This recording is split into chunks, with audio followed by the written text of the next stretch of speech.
아침엔 아메리카노 3월 7일입니다. 하루 늦은 6일 저녁 마이크 앞에 앉은 저는 아메리카노 내려드리는 바리스타, 외신 큐레이션 매체 뉴스페퍼민트 편집장 송인근입니다. 짧은 단신 모음으로 준비한 아침엔 아메리카노를 한동안 못 올려드리다가 정말 오랜만에 찾아왔습니다.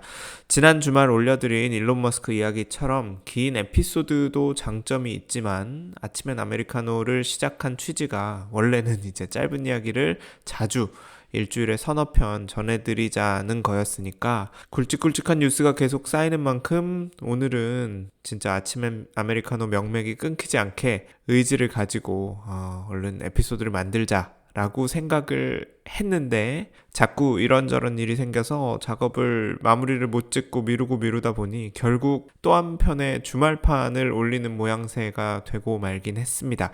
자, 어쨌든 오늘은 지난 화요일 밤 4일 밤에 있었던 트럼프 대통령의 의회 국정연설 이모저모를 우선 짚어보고요.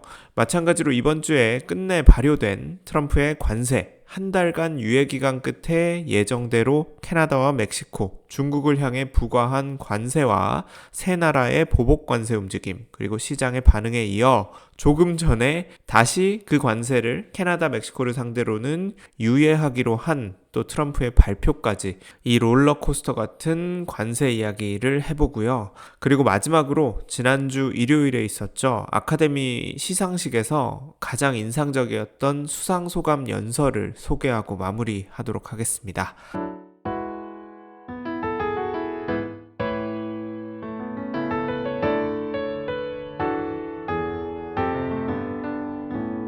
자, 우선 오늘의 메인 뉴스. 제가 이번 주에 트럼프 대통령의 의회 국정연설이 있다는 것 자체를 깜빡 잊고 있었어요. 요즘 워낙 뉴스가 쏟아지다 보니까 그랬는데 원래는 행정부 수장인 대통령이 입법부에 와서 국정 현안을 설명하고 의회에 협조를 구하는 연설을 State of the Union Address라고 하죠. 여기서 이제 address를 빼고 State of the Union, 줄임말 좋아하는 미국 사람들이 줄여서 SOTU, SOTU라고도 하는데, 근데 이제 트럼프 대통령은 두 번째 임기를 시작한 지 얼마 되지 않았으니 보통 지난해 우리 행정부가 어떻게 했다, 공과를 설명하고 입법이 필요한 부분에서 이제 협조를 구하는 게 State of the Union의 취지인데 그러기에는 지금 시점이 너무 이르잖아요. 취임한 지 이제 한 달 반이 지났을 뿐이니까. 그래서 이제 어제 연설의 정식 명칭은 SOTU, State of the Union이 아니긴 했습니다.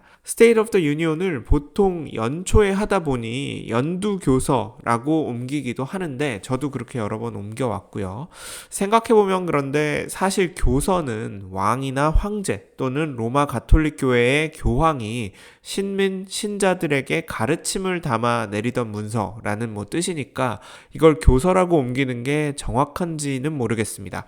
어쨌든 작년에도 이제 조 바이든 대통령이 3월 7일에 국정연설을 했었는데 이 내용을 유해영 교수님과 자세히 짚어봤던 기억이 나네요. 1년 전 일인데 마치 한 10년 전 일처럼 까마득하게 느껴지더라고요. 자, 아무튼 이 State of the Union에서 Union은 보통은 이제 연맹이라고 번역을 하죠. 사전을 보면. 그런데 미국 헌법 전문 첫 번째 문장이 바로 We the people of the United States in order to form a more perfect union입니다. 그러니까 여기서 union은 미국을 뜻하는데 왜 하필이면 이 나라를 뜻하는 말이 연맹일까? 바로 처음에 나라를 꾸릴 때, 미국이란 나라를 꾸릴 때 여러 주가 모여서 연맹을 이루고 주 시민들이 선거로 부여한 주정부의 권한을 연방정부에 일부씩 위임해서 만든 나라가 미국이기 때문입니다. 그래서 미국의 이제 정식 명칭도 우리말로 옮길 때 미합중국이죠. 주들이 모여서 나라를 이뤘다는 뜻에서. 그래서 연방국가 미국의 특징이 또 한번 보이는 그런 부분이기도 합니다.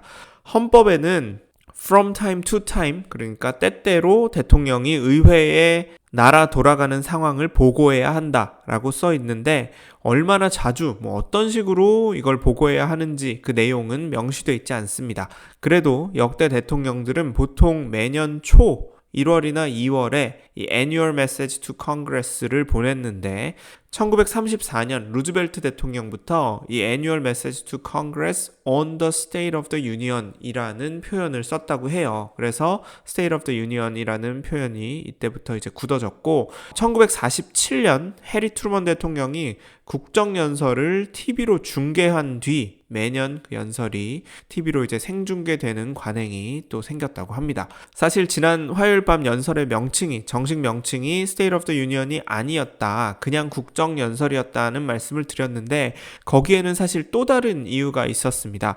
국정연설은 정치적 양극화 시대에도 이 bipartisan이라고 하죠. 초당적인 준비 과정을 거치곤 했는데 어제는 반대로 처음부터 끝까지 매우 파티전한 굉장히 이제 당파적인 양상으로 흘렀기 때문입니다. 그래서 보통 입법 과정에서 대치하고 싸우더라도 대통령을 초대하는 위원회, 이 에스코트 커미티는 대통령의 당이 아닌 야당이 주도해서 꾸린 다음 대통령과 이제 의회에 와서 뭐 언제 어떤 연설을 하시죠? 라고 이제 세부 사항을 조율하는 게 관례였거든요. 그런데 이번에는 민주당이 의회를 계속해서 무시하고 공격하며 법 위에 군림하려는 트럼프 대통령에게 항의하는 차원에서 이 에스코트 커미티 자체를 보이콧했습니다. 그래서 어차피 이래저래 소투 State of the Union이 아니라 그냥 대통령의 의회 국정연설이 된 겁니다. 자, 그럼 트럼프 대통령의 국정연설 주요 내용과 간단한 감상평을 빠르게 한번 훑어보겠습니다. 트럼프는 원래 연설, 유세를 정말 좋아하죠. 4일 밤도 마치 의회 본회의장을 자신의 유세 현장으로 세팅해놓고 자기가 잘하는 걸 만끽하고 과시하는 모습이었습니다. 트럼프가 원래 현장에서 청중의 호응을 보고하는 애드립을 정말 많이 하고 또 잘하잖아요. 그래서 호응이 없는 청중은 보통 싫어하는데 게다가 비판을 태연하게 받아 넘길 만큼 이렇게 속이 단단한 사람은 또 아니니까 그러다 보니 아무래도 트럼프가 연설 내내 이 몸 자체를 특히 상체를 보시면 영상을 보시면 공화당 의원들이 앉은 쪽으로 시종일관 향한 채 연설을 이어갔습니다. 가끔씩 민주당 쪽을 돌아보기도 했는데 그럴 때는 거의 예외 없이 니네가 발목을 잡아서 문제다. 미국을 위대하게 만드는 나의 여정이 잘못된다면 다 너희들 책임이다. 이라는 식으로 민주당 쪽을 탓하고 비판할 때였습니다. 그럴 때만 잠깐 이렇게 몸을 돌렸다가 다시 이제 본인이 편안한 컴포트 존으로 돌아오는 모습이 반복됐습니다. 그렇지만 상원, 하원 모두 다수당은 공화당이죠. 아시다시피 여기에 의원 대부분, 공화당 의원 대부분이 8년 전과는 달리 열렬한 트럼프 지지자, 즉 마가 리퍼블리칸으로 채워진 만큼 트럼프는 연설 내내 여유가 넘치는 모습이었습니다. 트럼프는 그렇게 준비한 연설과 쇼를 펼쳐 보였는데요. 보는 이에 따라 그 의제나 방향이 맞득자는 사람들에게는 짜증이 날 수도 있었겠지만 적어도 우리 편은 환호하고 열광할 수 있는 장치를 곳곳에 잘 심어두고 훌륭하게 디렉션을 따른 한 편의 쇼였기 때문에 평가도 어쨌든 선명히 갈렸습니다. 잘했다 못했다를 떠나서 처음부터 철저히 당파적이었다는 뜻이기도 합니다. 연설 내내 본회의장은 문장이 끝날 때마다 기립박수 치고 환호하는 쪽과 아예 처음부터 트럼프에 반대하는 의상을 입거나 팻말을 들고 앉아서 심드렁하게 반응하지 않는 쪽으로 나뉘었습니다. 연설 시작 5분 만에 트럼프를 오랫동안 비판해왔던 민주당 하원 의원 알 그린 의원, 텍사스주를 지역구로 하는 의원인데 알 그린 의원이 일어서서 지팡이로 이제 삿대질을 해가며 트럼프에게 야유를 퍼붓다가 존슨 하원 의장이 질서 유지권을 발동해 경호원들에 의해 쫓겨나기도 했습니다. 자, 여기서 참고로 잠깐 이제 다음 에피소드 예고를 드리면은 알 그린 의원과 대비되는 어떤 저항의 방식을 보여준 게 같은 날 밤 엘리사 슬롯킨 상원 의원이었는데요. 슬롯킨 의원은 미시건에서 6년 동안 하원 의원을 지내고 지난 선거에서 상원에 도전해 아슬아슬하게 당선된 새내기 상원 의원입니다. 트럼프가 승리한 경합주 미시건에서 상원 선거는 민주당 후보인 이제 슬롯킨이 이긴 셈인데 아무튼 대통령 국정연설 이후에 보통 야당에서 주로 떠오르는 라이징 스타를 골라서 답변을 내보내는데 이번 민주당의 선택은 엘리사 슬롯킨 의원이었습니다. 이 영상을 보면 알 그린 의원이 그렇게 한 것처럼 이제 용기 있게 직접 트럼프에게 대거리하는 사이다 같은 요소는 없었지만 저는 개인적으로 정말 지금 민주당이 가야 할 길을 아주 잘 보여준 10분 남짓한 스피치라고 생각을 하거든요. 그래서 다음번 에피소드는 이제 오랜만에 유튜브로 영상을 번역을 해서 한국어 자막을 달아서 올려보도록 하겠습니다. 알그린의 방식과 엘리사 슬로킨의 방식 가운데 어떤 게 지금 민주당에게 더 효과적이고 더 나은 전략이며 그래서 어떤 길을 택해야 할지 생각해보면서 들어보셔도 좋을 것 같습니다. 자, 아무튼 막간을 이용한 다음 에피소드 광고였고요. 야당을 설득하고 협조를 구해 자기 아젠다를 법으로 만들겠다는 생각은 애초에 크게 없었던 트럼프는 시종일관 개선장군 모드로 연설을 했습니다. 나한테 그렇게 참패하고도 아직도 정신 못 차리는 발목이나 잡고 있는 민주당을 향해 계속해서 일침을 날리고 비난을 퍼부었죠. 내가 뭐를 해도 나를 무조건 반대하고 무시하는 게 당신들 아니냐며 트럼프가 말할 때마다 공화당 의원들은 USA, USA를 연호하거나 환호하는 등 박수를 보냈습니다. 100분 가까이 이어진 연설 동안 자신이 선거에서 거둔 역사적인 승리와 주요 의제를 되풀이하며 일론 머스크가 도지에서 이룩한 것들을 봐라. 대단하지 않냐? 우리는 잘하고 있다. 앞으로도 잘 될 거다. 라는 논리적 흐름을 계속해서 이어갔는데 아직 취임한 지 2달이 채 안 돼서 그럴 수도 있지만 여전히 선거에서 외치던 구호 수준의 정책에 가까웠고 디테일은 아무래도 많이 부족한 모습이었습니다. 공약들 대부분은 대통령이 마음먹으면 바로 낼 수 있는 행정명령 형태로 이미 공표를 하긴 했지만 행정명령은 법에 비해서 영속성이 짧고 효과도 제한적이라는 말씀 드렸죠. 결국 선거 기간 동안 내세운 어젠다의 반복에 불과했다. 바이든 행정부의 실정과 약점을 공략한 그런 주장을 되풀이하며 우리 편의 환호를 이끌어내는 데까진 좋은데 그 이상이 없었다는 평가가 나오는 이유도 그 때문입니다.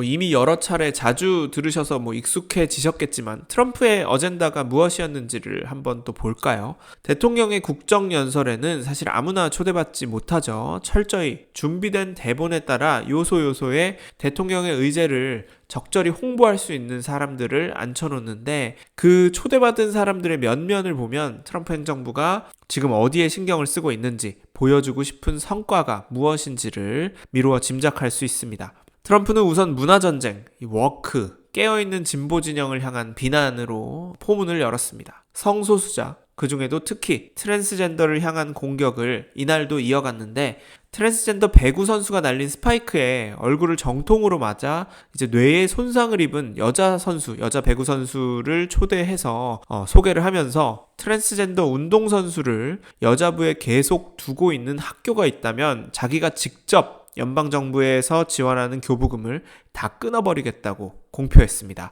별도로 이제 어제 오늘 트럼프가 이제 교육부를 폐지하라는 행정명령에 서명할 거라는 이제 기사가 나오고 있는데 앞뒤가 좀 안 맞는 이야기 같긴 하지만 어쨌든 트랜스젠더를 군대에서도 퇴출시켰고 아예 미국에는 남성과 여성 두 가지 성만 있다는 걸 행정명령으로 못 박았다는 성과도 내세웠습니다.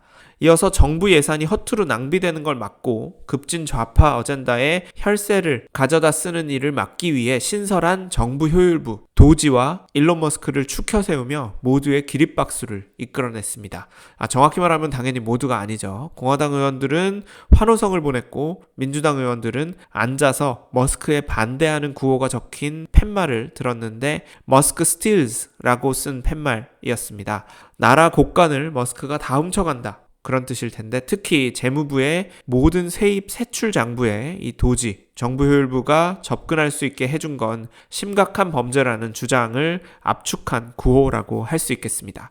트럼프는 이민 문제도 한참을 언급했습니다. 바이든 행정부가 인기가 없던 가장 큰 두 가지 요인이 인플레이션과 이민 정책이었다고 해도 과언이 아니니 예상된 주제이긴 했습니다.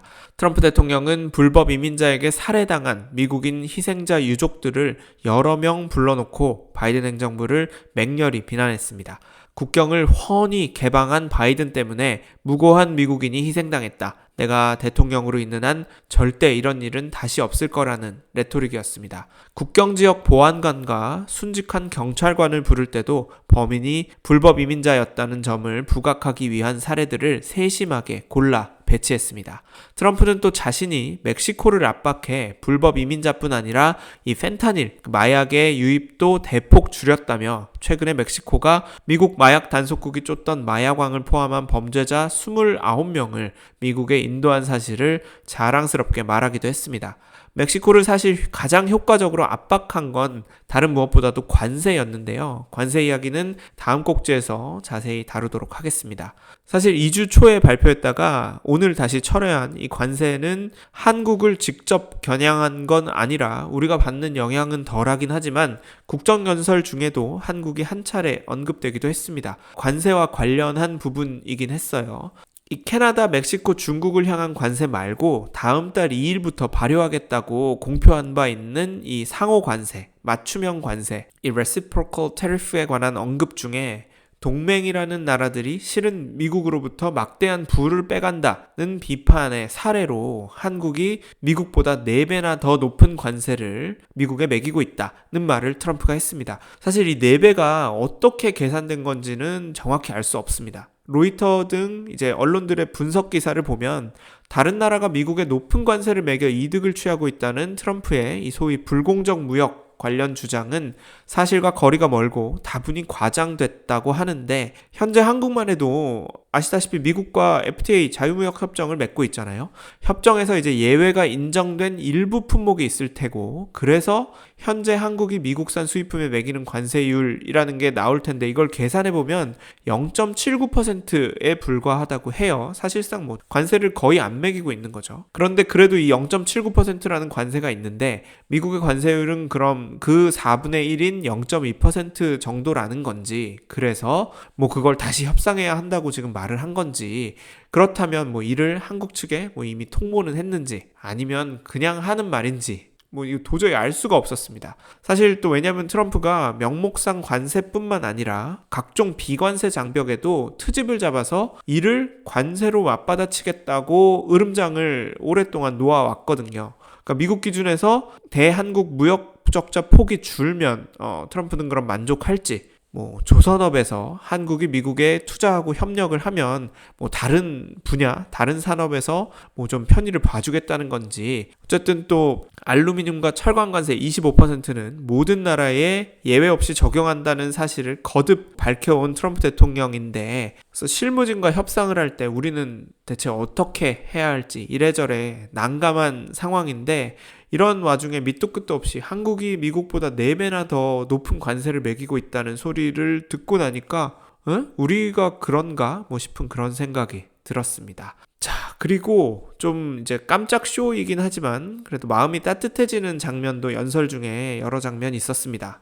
경찰이 되는 게 꿈이던 13살 DJ 다니엘이라는 소년이 있는데 이 소년은 7년 전에 2018년에 뇌암, 척추암 판정을 받고 처음에는 앞으로 5개월밖에 살 수 없다는 말을 의사로부터 들었다고 합니다.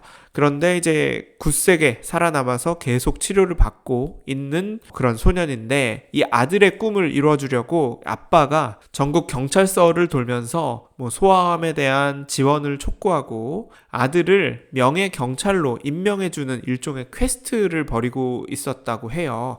그런데 트럼프 대통령이 이 사실을 알고는 이 DJ 다니엘과 이 아빠를 초대를 해서 국정연설 중에 이 아이를 대통령 비밀경호국 명예요원으로 임명해줬습니다.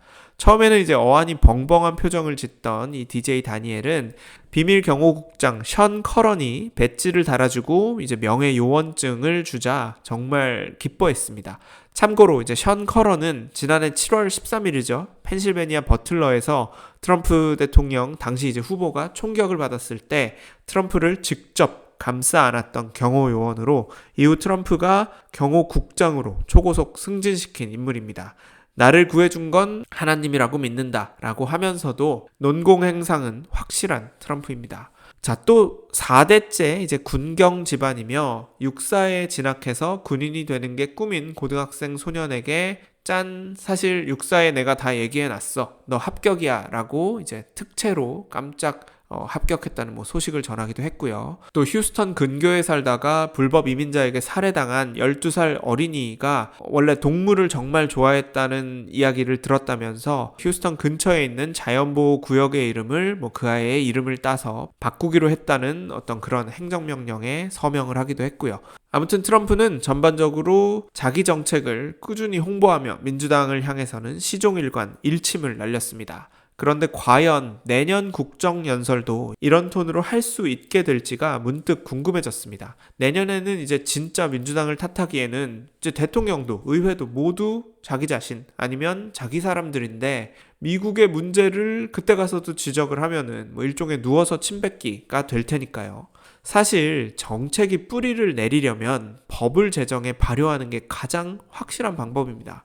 행정명령은 말씀드렸다시피 대통령의 의지로 내릴 수 있지만 생명력과 효력이 짧습니다. 당장 트럼프가 취임하자마자 가장 먼저 한 일이 자기 행정명령을 내기 전에 바이든 대통령이 냈던 행정명령 가운데 당장 취소할 수 있는 것은 곧바로 이를 폐기한 것이었거든요. 반면에 법은 한번 제정이 되면 이걸 다시 바꾸기가 무척 어렵습니다. 그래서 자신을 향한 열광적인 팬덤을 만들고 가꾸는 일보다도 법을 제정하는 데 필요한 우리 편 만들기. 평소에는 나랑 이래저래 안 맞아도 사안에 따라 또 주제별로 내 주장에 또 내 정책에 힘을 보태줄 수 있는 우군을 확보하는 게 대통령에게 요구되는 어떤 정치인으로서의 자질, 면모, 역량입니다. 그런 대통령이라면 국정연설을 이런 식으로 하지 않겠죠. 트럼프는 내가 이렇게 훌륭한 행정명령을 내렸는데 이걸 당장 법으로 통과시켜 뒷받침하지 않고 오히려 방해하는 사람들은 다 나쁜 놈, 멍청한 놈, 루저라고 갈라치게 하는 연설을 했습니다. 그런데 당장 예산안 등 일부 시급을 다투는 이제 법안을 제외하면 법을 만들려면 하원 다수당은 물론이고 상원에서도 60석을 확보해야 합니다. 미국에서는 법이 상원, 하원 두 군데를 모두 통과해야 대통령의 재가를 받으러 갈 수 있으니까요. 상원에서 60석을 확보해야 하는 이유는 필리버스터 때문입니다. 60석이 넘어야 필리버스터를 누가 하려고 할 때 그거를 이제 무력화시킬 수 있거든요. 그런데 공화당은 현재 상원 53석에 그치고 있습니다. 다수당이긴 하지만 절대 다수는 아닌 거죠. 그래서 실제로 트랜스젠더 운동선수를 퇴출하라는 정책을 트럼프가 폈다고 자랑했다고 했잖아요. 그런데 그걸 이제 법으로 만들어서 공화당 의원이 발의를 했는데 민주당 의원들이 필리버스터를 발동해서 이제 법안을 부결시켰습니다. 법이 없으면 처벌을 할 근거 조항이 없기 때문에 정책은 결국 구호에 그치고 맙니다. 또 법원도 트럼프 어젠다에 무조건 편을 들어주지 않고 있습니다. 어제 대법원이 트럼프 대통령의 해외 원조 전면 중단은 부당하다는 판결을 했는데 존 로버츠 대법원장과 에이미 코니 베럿 대법관이 진보 성향 법관들 편에 서서 5대4로 판결이 났습니다. 정치인에게 요구되는 여러 가지 능력 가운데 트럼프는 대중을 선동하는 유세는 잘하지만 동등한 지위에서 협상하고 타협하며 대화하고 설득하는 걸 잘 못하죠. 그런 의미에서 지난 국정연설도 트럼프의 장점과 단점이 고스란히 드러난 연설이었다고 할 수 있겠습니다.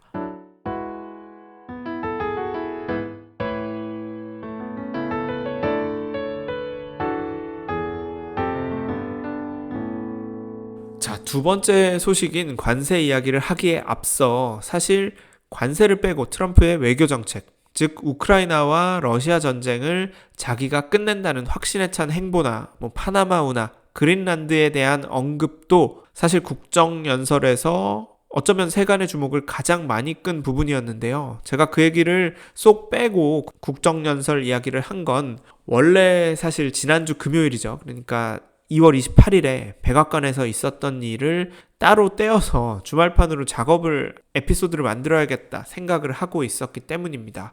그런데 이제 할 얘기가 계속 많아져서 과연 이걸 언제 할 수 있을지 모르겠지만 트럼프 대통령이 젤렌스키 우크라이나 대통령을 백악관으로 불러서 자기가 마련한 광물 협상안에 서명해라. 그러면 전쟁을 끝내주겠다면서 우크라이나로서는 사실 받아들이기 매우 어려운 어떤 협상안을 들이밀어 놓고는 젤렌스키가 최소한 우리나라의 이제 안보는 보장해달라고 요구를 하자 난데없이, 하지만 아마도 즉흥적인 건 아니고 세팅을 해 놓았던 것 같은데 부하들을 동원해 생중계로 다른 나라 정상을 시쳇말이지만 다구리 놓는 모습을 내보냈죠. 고스란히. 이 사건도 물론 충격적이었지만 저는 그것보다도 사실 한국 언론이나 한국에서 마이크를 쥐고 있는 조회수 높은 이제 목소리 큰 소위 인플루언서들의 반응에서 훨씬 더 큰 충격을 받았는데요.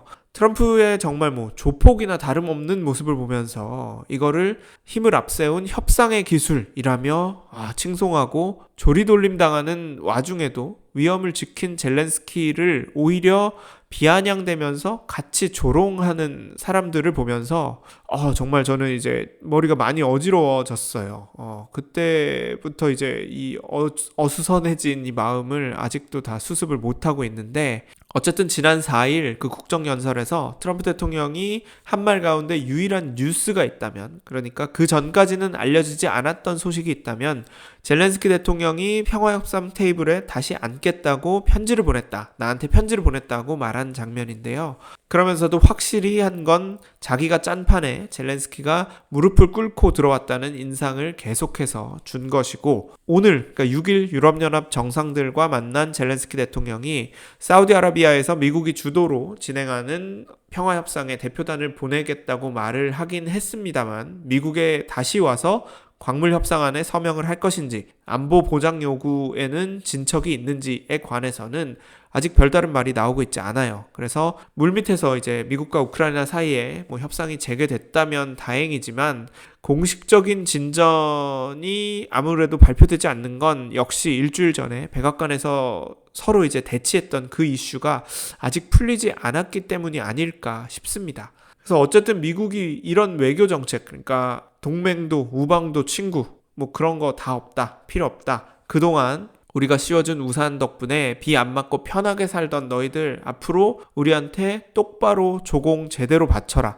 안 그러면 재미없을 거다 라는 식의 어떤 이런 태도를 어떻게 봐야 할지에 관해선 다음에 언젠가 한번 좀 자세히 주말판으로 얘기를 해보면 좋을 것 같아요. 국정연설에서도 트럼프는 예를 들어 우크라이나 외에도 파나마 운하를 미국이 되찾아오겠다는 주장을 되풀이했고, 이어 그린란드에 대해서도 처음에는 Beautiful people of Greenland, 아름다운 그린란드 사람들 안녕하세요 하더니 당신들의 미래를 스스로 결정할 권리를 나는 지지합니다 라고 말을 했어요. 그러더니 곧바로 We're gonna get it one way or the other, We're gonna get it 이렇게 말했습니다. 이게 그러니까 어차피 어떻게든 우리가 그린란드를 손에 넣기는 하겠지만 이라는 뜻이잖아요. 그래서 참 트럼프의 세계관은 진짜 다르구나 그런 생각을 또 했는데, 그래서 이와 관련해서 할 얘기가 참 많을 것 같긴 한데, 제가 주말판 에피소드를 올려드리기 전까지 지난달 그 스브스 프리미엄에 쓴 글 중에 주권주의라고 이 sovereigntism이라는 개념을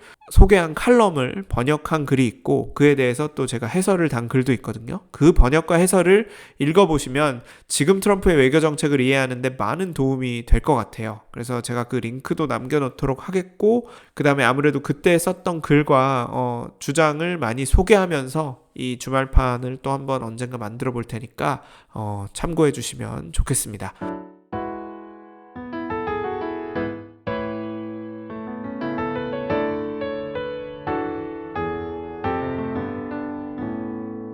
자, 그럼 이제 관세 이야기로 넘어가 보죠. 한 달 전 아침엔 아메리카노에서도 이 트럼프 대통령이 캐나다와 멕시코에 각각 25%, 중국에 10% 관세를 부과한다고 발표했다가, 캐나다와 멕시코는 국경 치안과 펜타닐 등 마약 반입을 막기 위해 협조한다는 조건 아래 관세 부과를 한 달 유예했다는 소식을 전해드렸었죠. 그 한 달이 지나서 지난 3월 4일이 됐는데, 트럼프는 두 이웃나라의 조치가 미진하다며 25% 관세를 예정대로 부과하고, 중국에는 10%에 더해서 추가로 10% 관세를 더 부과해서 4일 자정 00시부터 발효했습니다. 트럼프는 동맹들이 미국의 이익을 갉아먹는 주범이다, 미국의 정당한 이익을 지키고 요구하기 위한 아메리카 퍼스트 정책의 일환이라는 예의 설명을 달았고, 마약 반입과 밀수를 막기 위한 노력이 부족하다는 말도 계속해서 했습니다. 캐나다와 멕시코, 중국은 모두 준비한 대로 보복 관세를 발표하거나 다시 협상에 나섰습니다.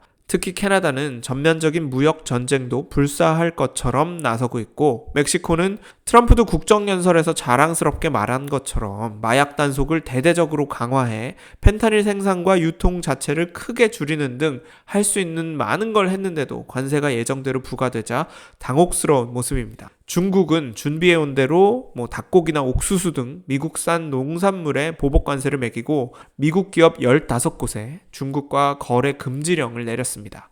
주로 군수기업인 이 15개 기업들의 전략적인 타격을 입히기 위한 조처로 보입니다. 트럼프 지지층 또는 미국의 전략적 산업에 타격을 주며 트럼프를 압박하려는 거죠. 트럼프의 관세를 바라볼 때는 관세가 미치는 경제적인 영향만 놓고 볼 게 아니라 다양한 이슈와 현안을 다 같이 두루 봐야 합니다. 실제로 캐나다와 멕시코를 향한 관세는 이미 USMCA, 구 나프타죠. USMCA에 따라서 자유무역주제를 만들어 놓고 있다가 먼저 협정을 깨고 갑자기 나 관세 올려야겠어. 그러면서 자기 밥그릇만 챙기고 있는 게 미국인데, 관세가 불공정하다는 건 사실 말이 안 되죠. 우리나라와 마찬가지로 미국, 캐나다, 멕시코 사이에는 거의 관세가 없거든요. 그러니까 관세가 불공정하다는 건 말이 안 되니까 이 두 이웃 나라가 미국 국경 치안 유지에 협조를 안 한다. 마약이 계속해서 펜타닐이 흘러들어오는데 이웃 나라도 책임이 있다며 성의 있는 조처를 보여라. 그러지 않으면 관세를 올리겠다. 라고 협박을 해왔고 그걸 이제 실행에 옮긴 겁니다. 그래서 지난 한 달 동안 특히 멕시코 셰인바움 대통령 같은 경우에는 트럼프 대통령의 요구를 최우선 사항으로 두고 거의 범죄와의 전쟁, 마약과의 전쟁을 벌여왔습니다. 오늘 뉴욕타임스 데일리 팟캐스트를 들어보니까 펜타닐, 이 합성 마약이죠. 펜타닐을 제조하는 멕시코 이 조직들이 너무 강력해진 단속이 두려워서 사실상 대대적으로 이제 거의 다 지하로 숨고 영업을 중단했다고 해요. 멕시코로서는 이렇게 할 수 있는 걸 다 했는데 그러든 말든 관세 25%는 그대로 부과야 라고 미국이 나오니까 정말 억울하면서도 현타가 올 수밖에 없었겠죠. 이렇게 주변에서 계속해서 나오는 우려를 무시한 채 일방적으로 관세를 부과하자 주식시장과 암호화폐 등이 곤두박질 쳤습니다.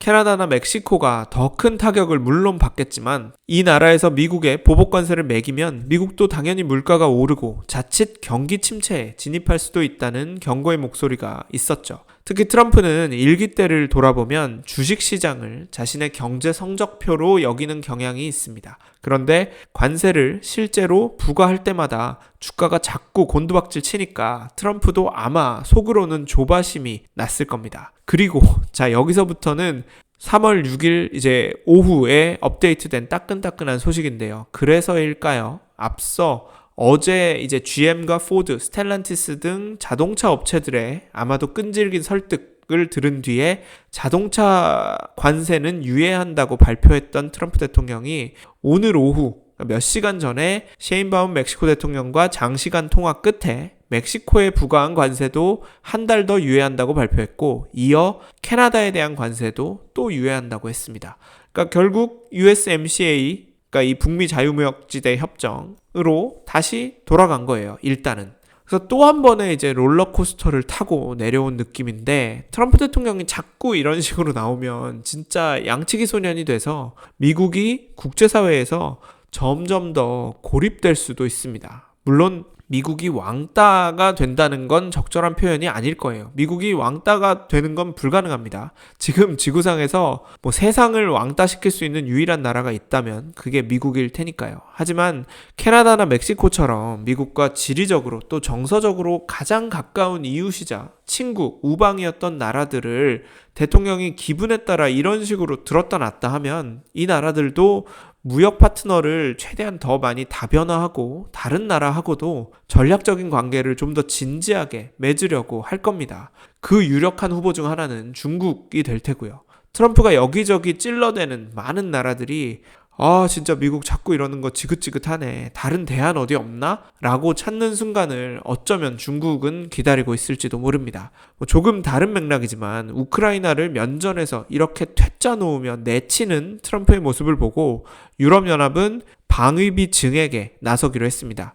물론 그렇다고 유럽이 나토를 하루아침에 대체해서 자체적으로 어떤 방위 역량을 구축하는 것은 불가능하겠지만 유럽 국가들도 트럼프가 그렇게 원한다면 미국에 덜 의존하고 미국에 손 덜 벌리면서 야 우리끼리 하지 뭐든 이런 식으로 나올 수도 있는 겁니다.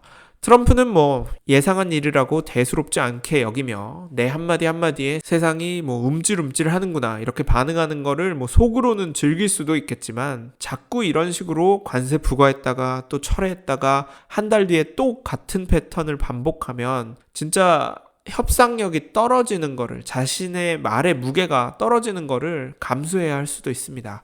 애초에 물론 신뢰를 바탕으로 거래하는 사람이 아니라고 하지만 협박에도 더 힘이 들어가야 하는 상황이 온다고 할까요? 물론 또 다른 카드를 얼마든지 들고 나올 수 있을 테고 트럼프는 쓸 수 있는 카드가 많을 테니까요. 괴롭히면서 찔러볼 나라들도 한둘이 아닐 거예요. 그 중에는 이제 안타깝게도 이제 한국도 있을 거고요. 어쨌든 미국은 트럼프가 백악관에 복귀한 뒤 국제사회의 신뢰를 점점 잃고 있고 어떤 미국의 지위라고 할까요? 이게 끝없이 추락하고 있다는 점이 오늘 또 한 번 분명해졌습니다.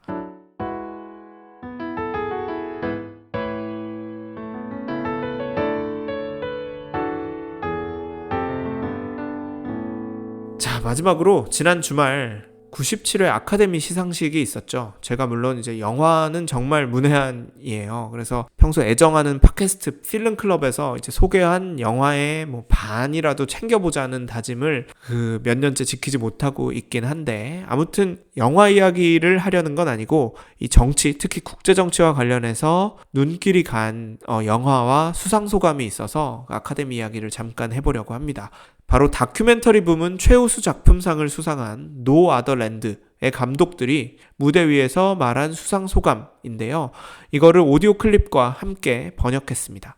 팔레스타인과 이스라엘의 갈등은 지금 아마 우리에게 주어진 가장 극한의 난제 중 하나일 텐데 서로 총을 겨누고 목숨을 앗아가는 피해 악순환을 선택지에서 배제한다면 결국 문제를 평화적으로 푸는 실마리는 상대방을 인정하는 데서 시작해야 한다. 아니 그럴 수밖에 없다고 생각합니다. 이 짧은 수상소감에 정확히 그 문제의식을 담은 절절한 호소를 두 감독이 잘 녹여냈습니다. 먼저 저도 이 영화를 보지 못하고 기사로만 접했다는 거를 말씀을 드리고 제가 기사에서 접한 내용을 간단히 소개를 하자면 이 다큐멘터리는 팔레스타인 중에도 이제 가자지구 말고 요르단강 서안지구가 있잖아요. 거기에 이스라엘이 끊임없이 정착촌을 짓고 팔레스타인 사람들을 내쫓으며 폭력을 일삼아 갈등이 촉발되곤 하는데요. 그래서 이 정착촌 문제는 사실 이스라엘과 팔레스타인 갈등의 이제 뇌관과도 같은 문제라고 할 수 있습니다.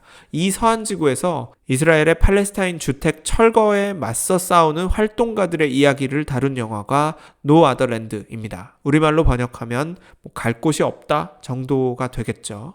4명의 감독 가운데 2명, 즉 팔레스타인 활동가 바젤 아드라와 이스라엘 언론인 유발 에이브라함의 이야기가 영화에 이제 직접 등장을 하는데 오스카에서 상을 받고 난 뒤에 감독이 4명인데 이 가운데 바젤 아드라와 유발 에이브라함이 소감을 발표했습니다. 이 순서대로 들어보시겠습니다. 먼저 바젤 아드라의 말입니다. Thank you to the Academy for the award. It's such a big honor for the four of us and everybody supported us for this documentary. About 2 months ago, I became a father, and my hope to my daughter that she will not have to live the same life I'm living now, always fearing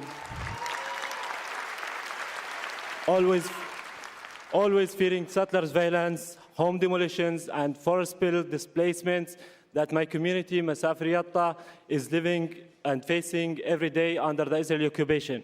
No other land reflect the harsh reality that we have been enduring for decades and still persist as we call on the world to take serious actions to stop the injustice and to stop the ethnic cleansing of Palestinian people.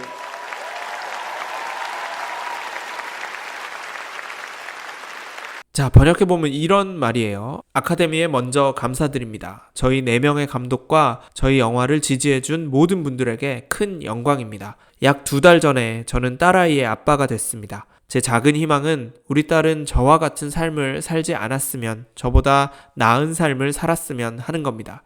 제가 속한 지역사회 마사프리아타는 이스라엘의 점령 아래 정착민이 몰려와 우리가 살던 집을 마구 부수고 폭력을 휘두르며 저희를 강제로 이주시킬지 모른다는 공포에 떨며 하루하루를 살고 있습니다.